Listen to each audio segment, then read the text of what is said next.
അലക്കിന്റെ കാര്യത്തിൽ ഏറ്റവും വലിയ ബുദ്ധിമുട്ട് അനുഭവിക്കുന്ന ഒരാളാണ്.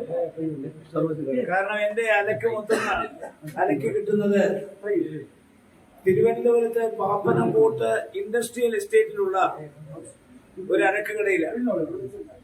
കേരളത്തിലെ മുഴുവൻ MLA-മാരും അവരുടെ തുണികൾ അലക്കുന്നത്, ഖദർ വസ്ത്രങ്ങൾ അലക്കുന്നത് പാപ്പനംകോട്ട് ഇൻഡസ്ട്രിയൽ എസ്റ്റേറ്റ് പ്രവർത്തിക്കുന്ന അലക്ക് കടയിലാണ്. ഈ അടുത്ത കാലത്ത് ആ അലക്ക് കടയ്ക്ക് തീ പിടിച്ച് എന്റെ ഏതാണ്ട് 100ഓളം ഷർട്ടുകളും മുണ്ടുകളുമാണ് നഷ്ടപ്പെട്ടത്. പക്ഷേ എത്രയും വേഗം തന്നെ ആ കട പുനരുജ്ജീവിപ്പിച്ച് വീണ്ടും അലക്ക് ആരംഭിച്ചുകൊണ്ട് പുതിയ ഉടുപ്പും മുണ്ടുമൊക്കെ എടുത്ത് അവിടെ കൊടുക്കാൻ സാധിച്ചിട്ടുണ്ട്.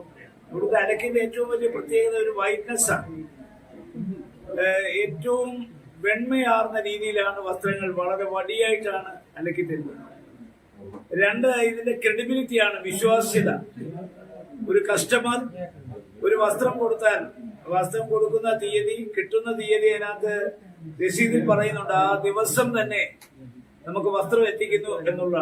മാത്രമല്ല